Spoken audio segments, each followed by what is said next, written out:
Safety అనేది utmost important. అది కాకుండా చూడాలి. జస్ట్ ఇప్పుడు నేను 4 సంవత్సరాల యాక్సిడెంట్ స్టాటిస్టిక్స్ చూశాను. ప్రతి సంవత్సరం 5 సీరియస్, 2 రిపోర్టబుల్.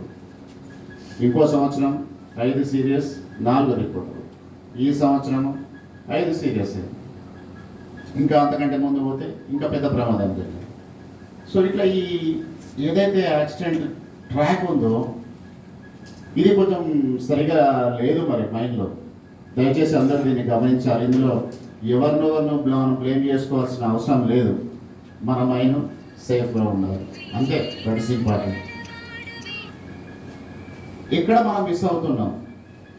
జనరల్గా ఏం చెప్తారంటే స్టాటిస్టిక్స్, చిన్న ప్రమాదాలు పెద్ద ప్రమాదాలు, చిన్న ప్రమాదాలు సీరియస్ ప్రమాదాలు, సీరియస్ ప్రమాదాలు పెద్ద ప్రమాదానికి దారితీస్తాయి. మనం ఏ ప్రమాదం అయినా కూడా నెగ్లెక్ట్ చేయొద్దు. ఒక దగ్గర ఒక సైడ్ నుంచి ఫాల్ అయింది, సైడ్ ఫాల్ అయింది, ఎందుకు అయింది, దాన్ని కొంచెం రూట్ కాజ్ అనాలిసిస్ చేయాలి అందరు. రైట్ ఫ్రమ్ ఏజెంట్ నుంచి మైన్కి సంబంధించి agent, main safety officer, fit safety committee and others చేస్తే దానికి ఒక సొల్యూషన్ వస్తుంది. అట్లే హాలేజ్ యాక్సిడెంట్స్, ఇంతకుముందు చూసిన సంవత్సరాలు యాక్సిడెంట్ స్టార్టింగ్ చూస్తే హాలేజ్ యాక్సిడెంట్స్ ఎక్కువ ఉన్నాయి. మరి ఎందుకు అవుతున్నాయి? అది కూడా ఒక మన రిట్రాస్పెక్షన్ అనేది అవసరం. ఇది లేకపోతే ఇట్లా యాక్సిడెంట్లు అవుతూనే ఉంటాయి. దానికి మనం ఒక బ్రేక్ పెట్టాల్సిందే. నిన్న నేను ఇన్స్పెక్టర్ దగ్గరికి వెళ్ళినప్పుడు అక్కడ ఉన్నప్పుడే ట్రామాకి దెబ్బ తాకిందని ఇన్ఫర్మేషన్ వచ్చింది. అంతకుముందు అదే మాట్లాడుతున్నాం. ఇన్స్పెక్టర్ గారు అంటున్నారు, కొంచెం SRP 3లో చూడండి GM గారు, యాక్సిడెంట్స్ చాలా అవుతున్నాయి, కాకుండా చూడండి, అందరికీ చెప్పండి, మీరు పోయి మాట్లాడండి, ఇట్లా అని వాళ్ళు చెప్తా ఉన్నారు. ఇన్స్పెక్టర్ ఆల్రెడీ మీకు తెలుసు, 4వ తారీఖు నేను మైండ్లోకి వచ్చాను. GM గారు 1వ తారీఖు మీటింగ్ పెట్టిండు, ఇన్స్పెక్టర్ 3వ తారీఖు వచ్చి దిగిండు, నేను 4వ తారీఖు దిగిన. నిన్న GM సేఫ్టీ కార్పొరేట్ కొత్తగూడెం దిగాడు. నిన్న ఒక యాక్సిడెంట్ అయింది. ఇప్పుడు ఎవరు దిగినప్పుడు యాక్సిడెంట్ అయిందా అనేది కాదు మనకి విషయం. దిగడానికి యాక్సిడెంట్ కావడానికి కాదు, మనము చేసే విధానంలో, మనము చూసే విధానంలోనే తేడా ఉంటుంది. దాన్ని ఆ రకంగా మనం ఆలోచించాలి. యాక్సిడెంట్ కావడానికి 2 పద్ధతులు, ఒకటి హ్యూమన్ ఫెయిల్యూర్, రెండోది అక్కడ కండిషనల్ ఫెయిల్యూర్. పరిస్థితులు బాగాలేక యాక్సిడెంట్లు అవుతాయి, నిర్లక్ష్యంతో లేదా పని విధానం తెలియకపోతే యాక్సిడెంట్ అయితే, అంతే. 2 కారణాలు. వీటిని మనము ఎక్కడ మిస్ అయినాం. ఫస్ట్ యాక్సిడెంట్ చూసుకుందాం ఒకసారి. ట్రావెల్ ఎన్ఎస్లో భర్తీ కడతా ఉన్నాడు, డైవర్షన్ పుల్లి ఉంది, జామ్ అయింది, టబ్బు పడ్డది, దాన్ని మళ్ళీ లేపడానికి ప్రయత్నం చేస్తూ ఉన్నాడు. చేస్తే టబ్బు మీద పడ్డది, పెల్విస్ ఫ్రాక్చర్ అయింది. అది ఫ్యాటల్ ప్రమాదం కింద తీసుకోవాలంత, అట్లాంటి ప్రమాదం అది. Luckily escape. అక్కడ ఏం జరిగి ఉంటుంది అనేది ఇక్కడ ఉన్న సీనియర్ ట్రామర్లు లేకపోతే సీనియర్ అందరు సూపర్వైజర్లు అందరికీ తెలవాలి, మనిషికి తెలవాలి. మనం ఏం చేస్తే అక్కడ కాదు, డబ్బులు పడతాయి, పడకుండా ఉండవు, తక్కువ సార్లు పడాలి. డబ్బులు పడతాయి, సార్ ఇట్లా అవుతుందంటే అవుతుంది. డబ్బులు 10 సార్లు పడితే ఒకసారి యాక్సిడెంట్ డెఫినెట్గా అవుతుంది ఏదో రకంగా. డబ్బులు ఒకసారి పడాలి, సో యాక్సిడెంట్ తక్కువ అవుతుంది. ట్రాక్ మెయింటెనెన్స్ కరెక్ట్ ఉండాలి అంతే. సో ఆ యాక్సిడెంట్లో కూడా ఆ విధానం కూడా కరెక్ట్గా అనిపించలేదు. సేఫ్ పొజిషనింగ్, ఇద్దరు మనుషులు డబ్బును దాన్ని లేపుతున్నారా, కడుతున్నారా, ఆ జామ్ అయినప్పుడు ఏం చేయాలా, అది గర్డర్కి ఫిక్స్ చేసిండ్రు, అది వచ్చి ఛానల్ వచ్చి కొట్టింది, అది ఏమైనా జరుగుతుంది. మనము ప్రమాదాన్ని కొంత అంచనా వేసే సామర్థ్యం కూడా మనకు ఉండాలి. చాలామందికి కొత్త వాళ్ళంటే తెలియకపోవచ్చు, పాత వాళ్ళకి తెలుసు. మరి 100 సంవత్సరాల నుంచి మనం ఈ డబ్బులు హాలింగ్ చేస్తూనే ఉన్నాం. ఆ యాక్సిడెంట్ ఎట్లయితే, 2వ యాక్సిడెంట్ కేబుల్ పడి లేకపోతే అది కూడా కరెక్ట్గా సస్పీషియస్ యాక్సిడెంట్. జల్ల మజ్దూర్కి యాంకిల్ దగ్గర ఫ్రాక్చర్ అయింది, కేబుల్ పడ్డది, ఫ్రాక్చర్ అయింది అన్నారు. నాకు తెలియదు actually what was the accident reason. అది కూడా కావాలన్నా కాకూడదుగా, అది కూడా leg fracture, both bones fracture, collar 2 బోన్లు ఫ్రాక్చర్ అయినాయి. 3వ యాక్సిడెంట్ బంపింగ్ వచ్చింది అన్నారు, ఒక చిన్న రవ్వ వచ్చి బొగ్గు పేలు వచ్చి కన్ను కొట్టింది. 3వ యాక్సిడెంట్. మరి దానికి ఏంటి రీజన్స్? ఎక్కడ డ్రెస్సింగ్ సరిగా చేసుకుంటారేమా, స్టోయింగ్ సరిగా చేసుకుంటారేమా, లేదా డయాగ్నల్ లైన్ మెయింటైన్ చేస్తలేమా? ఇవన్నీ మనం ఆలోచించాలి. ఇక్కడ మళ్ళీ నేను చెప్తున్నాను, ఒక్కటి పాయింట్అవుట్ చేస్తూ కాదు, మనం ఈ మైండ్లో ఉన్న వాళ్ళందరూ కూడా అది ఆ రకంగా పనిచేయాలి, ఆ రకంగా చేయించాలి. మనం సెల్ఫ్ సూపర్విజన్ మనం ఉండాలట. మన పైన ఎవరి వాళ్ళ సర్దార్ ఉంటే పని చేస్తాం, లేకపోతే పని చేయడం కాదు. సర్దార్ అని డిస్ట్రిక్ట్లో 4 ఫేస్లు ఉంటే 5 ఫేస్లు ఉంటే 5 ఫేస్లకు తిరుగుతూనే ఉంటాడు. ఒక దారి డ్రెస్సింగ్ చేయాలి, చెప్పాల్సిన పని లేదు, డ్రెస్సింగ్ చేసుకొని పని చేసుకోవాలి. 3 యాక్సిడెంట్ అయిపోయింది, 4వ యాక్సిడెంట్ మొన్న జరిగింది పైసింగ్లో, డిస్టిక్లో 10.5 లెవెల్లో. ఆల్రెడీ మనకు తెలుసు, డిస్టిక్ నేను చూసిన తర్వాత సైడ్ స్పానింగ్ బాగా ఉంది. సైమల్టేనియస్ డిస్టిక్ 5 sim 6 sim కొంత చాలా చోట్ల, కొంత కాదు చాలా చోట్ల క్రషింగ్ కనబడుతుందా మనం వేస్ట్ చేస్తున్నాం. బట్ ఏరియాలు కొంత డ్రెస్సింగ్ చేసుకోవాలి. ఆ మెష్ చేసే విధానం కూడా మనం మార్పు కావాలనుకుంటే చేయాలి. రూఫ్ చేస్తున్నామా, నేను మనం చూసినట్టు ఒకసారి ఆ బొగ్గుకే వేయండి. టాప్ లెవెల్ ఏదైతే షేర్ పైన ఉన్న బొగ్గు ఉందో దాన్ని కూడా వేసి చూడండి. ఒక ఫేస్ తీసుకోండి, ఒక లెవెల్ తీసుకోండి, ట్రయల్ అండ్ ఎర్రర్లో చూడండి దానివల్ల ఏమైనా ఉపయోగం ఉంటుందా. అట్లే ఈ advance top section bottom section, top seam bottom seam 5 sim or 6 sim, ఈ బాటమ్ సీమ్ ఏదైతే ఉందో 6 sim 2 పిల్లర్లు అడ్వాన్స్ ఉండాలి, స్టోయింగ్ అయి ఉండాలి. ఇట్లాంటి కారణాలు చాలా ఉంటాయి. సో అవన్నీ కూడా అవుతున్నాయా లేదా, వాటన్నిటికి మించి డ్రెస్సింగ్, సింపుల్ డ్రెస్సింగ్ చేయించాలి. అది ఆ రోజు డ్రెస్సింగ్ చేసి తర్వాత బోల్టింగ్ ఏదైతే మెష్ బోల్టింగ్ చేస్తుంటే యాక్సిడెంట్ కాకుండా ఉండేది. అది కూడా serious accident, more serious accident.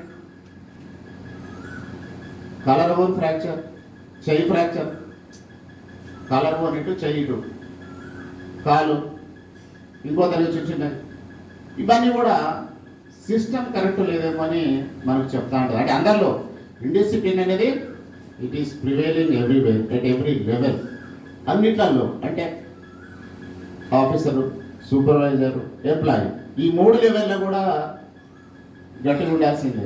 లేకపోతే అలౌ చేయదు సూపర్వైజర్. డ్రెస్సింగ్ చేసుకోవాలంటే చేసుకోవాలి, దాంట్లో వేరే ఏముంది దానికి ఆల్టర్నేటివ్ లేదు. ఒక స్టేప్లా పెట్టుకోవాలి, దాడి పెట్టుకోవాలి. దాడి ఎక్కడ ఉంది అంటే దాడి ఉండాలి డిస్టిక్లో, అంతే. ఓ ఇనుప దాడి పెట్టుకో, కర్ర దాడి పెట్టుకో, ఏదో సపోర్ట్ చేయి. You must do something. మనిషి దెబ్బతాకి కంటే ఇవన్నీ గొప్ప విషయాలు ఏం కావు. సో దయచేసి మీ అందరినీ ఇక్కడ ఉన్న సభాముఖంగా నేను కోరేది ఏంటంటే ఆలోచన విధానం మారాలి. ఏమైతే అదవుతుందనే ధోరణి విడనాడాలి. దీంట్లో యాక్సిడెంట్లు ఎవరికైనా అవుతాయి. ఎవరైతే ఎక్కువసేపు ఫేస్లో ఉంటారో వాళ్ళకి ఎక్కువ అయ్యే అవకాశాలు ఉంటుంది. ఎక్స్పోజర్ ఎక్కువ ఉంటుంది కాబట్టి, ప్రాబిలిటీ ఎక్కువ వాళ్ళకి ఉంటుంది కాబట్టి వాళ్ళకి అయ్యే అవకాశం ఉంటుంది. నేను బయట ఉంటాను, నాకు ఎందుకు అవుతుంది? ఫేస్లో ఉండే వాళ్ళకి ఎక్కువ అవుతుంది, తర్వాత బయట ఉండే వాళ్ళకి అవుతుంది. సో ఆ రకమైన ఆలోచనని మనము చేసుకోవాలి. మనం ఇక్కడ ప్రొడక్షన్ని బ్యాలెన్స్ చేయాలి, దానికంటే ఎక్కువగా సేఫ్టీని కూడా బ్యాలెన్స్ చేయాలి. ఒక మైల్లో ఒక నెలలో 5 యాక్సిడెంట్లు చాలా విచారకరమైన విషయం. మైన్కున్న రెప్యుటేషన్ అంతా పోతుంది. మనకు ఒక భయమైన వాతావరణం కలుగుతుంది. మీకు తెలుసు, బయట దీన్ని అడ్వాంటేజ్గా తీసుకొని చెప్పేవాళ్ళు, నెగిటివ్గా చెప్పేవాళ్ళు, పేపర్లు కావచ్చు, ఇంకోటి కావచ్చు ఉంటూనే ఉంటారు. వాళ్ళ గురించి మనం పట్టించుకోవాల్సిన అవసరం లేదు. బట్ మనమేం చేయాలి? Our mind must be A safe mind అన్నట్టు ఉండాలి. ఇక్కడ సేఫ్టీ అనేది చక్కగా పాటించబడుతుంది అనేది మనం వేరే వాళ్ళకి మెసేజ్ ఇవ్వాలి. మీ మైండ్కి సేఫ్టీ వీక్లో, సేఫ్టీ ఫోర్ట్నైట్లో ఫస్ట్ ప్రైజ్ వచ్చింది ఒక గ్రూప్లో, ఫస్ట్ గ్రూప్లో. మరి అది మనం నిలుపుకోవాలి, ఆ రకంగా పనిచేయాలి. ఈ మైండ్లో కంటిన్యూస్గా ఇప్పుడు అన్సేఫ్ యాక్టివిటీ, అన్సేఫ్ ప్రాక్టీసెస్ నడుస్తూ ఉన్నాయి అనేది రావద్దు దయచేసి. మనం మారాలి ఇప్పటి నుంచి అయినా, ఈ రోజు నుంచి అయినా. ఎక్కడెక్కడ మనం ఉన్నాయి లూప్ హోల్స్ ఉన్నాయి, వాటిని ప్లగ్ చేయాలి. ఇక్కడ ఉన్న సూపర్వైజర్లు అందరికీ కూడా మళ్ళీ ఆఫీసర్లకు చెప్తా ఉన్నా, ఇన్స్పెక్షన్లు కరెక్ట్ కావాలి, మెటీరియల్ కరెక్ట్గా ఉండాలి, వాటిని ఆచరణలో పెట్టాలి. ఆ రకంగా ఎస్ఓపీస్ ఉన్నాయి, సిఓపీస్ ఉన్నాయి, వాటిని పాటించాలి. మనందరము, నేను మనసులో సేఫ్గా ఉండాలంటే సేఫ్గా ఉండను, సేఫ్గా పనిచేస్తేనే సేఫ్గా ఉంటుంది. అందరం ఏదో ప్రతి షిఫ్ట్ స్టార్టింగ్లో సిఓపి చదువుతున్నాం, ఎస్ఓపి చదువుతున్నాం అంటే that doesn't give any result. ఏమి రాదు, దానివల్ల పైసా ఉపయోగం ఉండదు. సేఫ్టీని పాటించినప్పుడు సేఫ్టీ వస్తుంది. సేఫ్టీని చదివితే సేఫ్టీ రాదు. ఏదో చదువుతాం, సగం మంది వింటారు, సగం మంది వింటారు. కాకపోతే ఎందుకు చెప్తామంటే కనీసం ఒకడని వింటాడు, ఇద్దరని వింటాడు, ముగ్గురని వింటాడు అనే ఉద్దేశంతో అది చెప్తా ఉంటాం. సో మనం వినాలి, అర్థం చేసుకోవాలి, పాటించాలి. ఒకటి దెబ్బ తాకితే ఎంత బాధాకరంగా ఉంటుందో అంతా తెలుసు. మన ఇదిలో కొత్తగా తెలుసుకోవాల్సిన పని లేదు. ఫ్యామిలీకి ప్రాబ్లం, ఫస్ట్ ఎంప్లాయీకి ప్రాబ్లం, ఫ్యామిలీకి నష్టం, కంపెనీకి నష్టం, ఇట్లా అందరికీ నష్టమే. సో ఆ రకమైన వాతావరణాన్ని మనం తీసుకురావాలి. సో సేఫ్టీగా పనిచేసే వాతావరణం, ధైర్యంగా పనిచేసే వాతావరణాన్ని మనం తీసుకురావాలి. సో అయినా యాక్సిడెంట్లు అయిపోయినాయి, దయచేసి ఇక్కడ నుంచి కాకుండా అట్లా మనందరం చూసుకుందాం. మళ్ళీ చూసుకుందామంటే మాటలతో కాదు, by actions, by supervision, by proper supervision, by following SOPs, COPs. అందులో ఏమైనా మార్పులు మనం రాసుకుని ఇప్పుడు అంతా సెల్ఫ్ రెగ్యులేషన్. మీకు తెలుసు, కొత్త చట్టాలు వచ్చినాయి. బాధ్యులు ఈజీగా మనందరినీ బాధ్యులు చేస్తాం. ఓనర్ దగ్గర నుంచి కింద ఎంప్లాయీ వరకు. ఓనర్ అంటే డైరెక్టర్, జిఎం, ఏజెంట్, మేనేజర్, కింద ఆఫీసర్, సూపర్వైజర్, వీళ్ళందరూ కూడా లైన్లో ఉంటారు. ఎవరు తప్పించుకోలేదు, ఎందుకంటే నువ్వే రాసుకున్నావు. ఎస్ఐపి సేఫ్టీ మేనేజ్మెంట్ ప్లాన్ అని మనమే రాసుకున్నాం, దాన్ని పాటించాలి. అందులో కోల్ కటర్ బాధ్యత ఏంది, సపోర్ట్ మెన్ బాధ్యత ఏంది, సర్దార్ బాధ్యత ఏంది, ఓవర్ మెన్ బాధ్యత ఏంది, under manager, assistant manager, agent, GM, owner, వీళ్ళందరి బాధ్యతలు క్లియర్గా చెప్పబడ్డాయి. ఎవరు కూడా దీంట్లో తప్పించుకోవడానికి ఉండదు. మనం ఎంతసేపు నువ్వు చేసినావు తప్పు, లేకపోతే నేను చేసిన అనుకుంటే ఇద్దరం తప్పు దొరికిపోతాం. దానిలో ఎటువంటి డౌట్ లేదు. అట్లా కాకుండా ఉండాలి, ఆ కాకుండా చేయాలి. ఒక సిస్టాన్ని మనము ఎస్టాబ్లిష్ చేయాలి, ఒక పద్ధతిని రాసుకోవాలి, రాసుకున్నదాన్ని పాటించాలి. అందరూ ఆ రకంగా ట్యూన్ అయితే ఆటోమేటిక్గా అవుతుంది. కొంతమంది ఫస్టే ఏదో రాసుకున్నాం దీని మీద నమ్మకం లేక మాట్లాడతారు, అక్కడే మనం బ్రేక్ అవుతాం. రాసుకున్నదాన్ని మనం ఎడిట్ చేసుకోవచ్చు, రాసుకున్నదాన్ని మనం మార్చుకోవచ్చు. ఎస్, షిఫ్ట్ స్టార్ట్ అయ్యేదో గంట వరకు ఫేస్లు ఎవరు పోవద్దు అని ఒకటి రాసుకున్నాం ఎగ్జాంపుల్. దాన్ని ఏం చేయాలి, మనం మార్చేయాలి. సరే అరగంట వరకు ఎవరు పోవద్దు, సర్దార్ ఫస్ట్ కోల్కట్ట సర్దార్ వెళ్ళాలి, సర్దార్తో కోల్కట్టాతో వెళ్ళాలి, రూఫ్ టెస్ట్ చేయాలి, తర్వాత మిస్సింగ్ బోర్డ్స్, మిస్సింగ్ సపోర్ట్స్ ఏమైనా ఉంటే అవి చేసినాక మళ్ళీ ఫేస్ ఆపరేషన్ స్టార్ట్ కావాలి. ఈ రకమైన మనము అనుకొని మళ్ళీ మార్చుకునే విధానం ఉన్నది. కాలేజీ మనకు కొత్త కాదు, కోల్ కటింగ్ కొత్త కాదు, సపోర్టింగ్ కొత్త కాదు, లేదు యూజువల్ ఆపరేషన్స్ కొత్త కాదు, స్టోయింగ్ ఆపరేషన్స్ కొత్తవి కాదు. రిపీటెడ్ యాక్సిడెంట్స్ అవుతుంటే ఇవన్నీ కూడా చాలా చికాకు ఉంటుంది. మనం ఎవరికి సమాధానం చెప్పలేని పరిస్థితిలో ఉంటుంది. నేను జిఎం సేఫ్టీ వచ్చిండు, లోపల ఉన్నాడు, ఒక యాక్సిడెంట్ అతను మళ్ళీ కబురు. మనం ఏం చెప్తాం, ఎవరికి చెప్తాం? చెప్పడానికి ఏముండదు. నిన్న కూడా జరిగిన యాక్సిడెంట్, మళ్ళీ ఖాళీ కడతా ఉన్నాడు. నాకు చెప్పిన కారణం, కుక్కకున్న పైపు జామై మొదలు ముందు దగ్గర జామై పైపు కాలికి తగిలింది అంటాడు. కానీ నాకైతే కారణం సరిగా అనిపించలేదు నాకు. ఎందుకంటే 30 సంవత్సరాల నుంచి బయలు పనిచేస్తూనే ఉన్నాం. మరి ఏది కారణమో ఏది సరి కారణం కాదు తెలుసుకునే తెలివితేటలైతే నాకైతే ఉంది. సో అది మనకు చెప్పడం ఒకటి, అసలు కాకుండా వేయడం ముఖ్యం. ఇన్స్పెక్టర్ ఏదో చెప్తాం అది కాదు కదా, అసలు కాకుండా మళ్ళీ రిపీట్ కావద్దు. సేమ్ యాక్సిడెంట్, సేమ్ టైపు ఎందుకు కావాలని దాన్ని మార్చలేమా మనం? సో దయచేసి అందరూ ఆలోచించాలి. ఫస్ట్ పద్ధతి తెలుసుకోవాలి, పద్ధతిని పాటించాలి. పాటిస్తే ఆటోమేటిక్గా యాక్సిడెంట్స్ కావు. బాయ్ మొత్తం సపోర్ట్ చేస్తాం, మనం చేసుకుంటా పోతాం. అంతటా రూఫ్ ఫాలో అవుతుందా? కాదు. కానీ ఎక్కడో దగ్గర అవుతుందని ఏం చేస్తాం, మొత్తం సపోర్ట్ చేస్తాం మనం ఒక సిస్టమేటిక్ వేలో. కొన్ని పాత అబ్బాయిలల్లో కానీ అక్కడ ఏముంటే సపోర్టింగ్ ఎప్పుడో 50 సంవత్సరాల కింద సపోర్ట్ లేకుండా రూఫ్ అండ్ సైడ్స్ గట్టిగా ఉంటాయి. దాని అర్థం వేరే కాడ చేయొద్దని కాదు, అక్కడ అట్లా ఉంది. ఇక్కడ మనం పనిచేసే దగ్గర చేయాలి, అంతే. చేయాలంటే చేయాలి, ఇక దానికి వేరే సెకండ్ థాట్ ఏం లేదు. అందుకే ఇంత మెటీరియల్ మనం సేఫ్టీ మీద ఇంత కాస్ట్ కూడా, ఇంత ఇన్వెస్ట్మెంట్ కూడా మనం చేస్తూ ఉన్నాం. ఎక్కడో దగ్గర అవుతున్న ఒక భయానికి, ఒక యాక్సిడెంట్ కారణమవుతుందన్న భయంతో మనం ఇవన్నీ కూడా చేసుకుంటూ వస్తాం. అట్లా బొగ్గు తీసేది కూడా ఎక్కడ పడితే అక్కడ తీయొచ్చు కాదు, ఒక సిస్టమ్ ప్రకారం చేస్తాం వాళ్ళం. సో ఇవన్నీ కూడా పద్ధతుల్ని పాటించాలి మనం. పాటిస్తే ఆటోమేటిక్గా బొగ్గు వస్తుంది. కొంతమంది అంటారు పద్ధతి ప్రకారం చేస్తే ఈ బొగ్గు వస్తా అంటే వస్తుంది. ఆల్రెడీ ఇవన్నీ ప్రూవెన్. వేరే దగ్గర మా దగ్గర కొంచెం జనాలకు అపనమ్మకం ఉంటుంది, కానీ వేరే దగ్గర పద్ధతి ప్రకారమే చేస్తారు అందరు. మనమే కొంచెం ఇంకేదో దానికి ఒక మోటార్ సామెత కూడా చెప్తా ఉంటారు. సో అవి కూడా కాదు.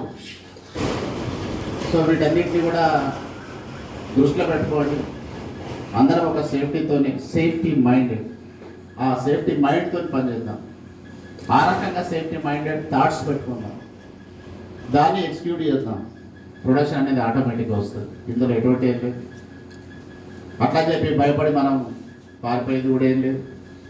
దాన్ని ఎదుర్కోవాలి. ఎందుకు అయింది, జస్ట్ ఇట్లా అయింది, ఇంకోసారి అది కావాలి, దానికి ఏం కావాలో అది పెట్టాలి. సో ఇది నా సైడ్ నుంచి.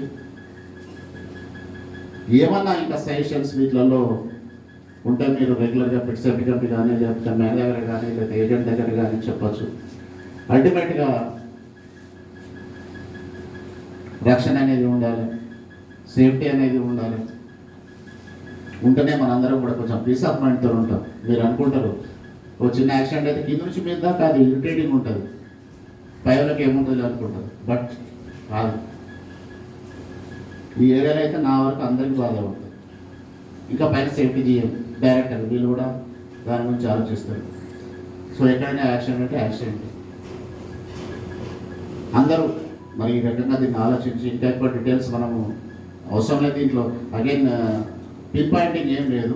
బట్ కాకుండా చూడాల్సిన బాధ్యత మన అందరి మీద ఉంది, ఇక్కడ ఉన్న అందరి మీద ఉంది. రైట్ ఫ్రమ్ ది స్టేజ్ మీద ఉన్న వాళ్ళు, స్టేజ్ కింద ఉన్న వాళ్ళ మీద ఉంది, అందరి మీద ఉంది. సో మరొకసారి మీ అందరికీ నేను విజ్ఞప్తి చేస్తూ ఉన్నాను, సేఫ్టీని చూసుకొని పనిచేద్దాం. ప్రొడక్షన్ వస్తే దాంట్లో రాకుండా ఉండదు. వైలేషన్ చేసి తెచ్చే ప్రొడక్షన్ అంత అవసరం లేదు, మన కంపెనీకి అవసరం లేదు. మనం రాసుకుంటే అక్కడ గోడ మీద ఒక రక్తం చిందించకుండా, బొగ్గుది లేకపోతే ముళ్ళు గుచ్చుకోకుండా, గులాబీలు ఇట్లాంటివి అన్నీ రాసుకుంటే గోడల మీద పరిమితం కావద్దు. మనసులో ఉండాలి, గుండెలో ఉండాలి, చేయాలి. నా కింద నేనేమనుకున్నాను, నా కింద పనిచేసే వాళ్ళు ఎవరికి కూడా ఒక దెబ్బ తాకద్దు. ఆ ఓరియంటేషన్తో పనిచేయాలి.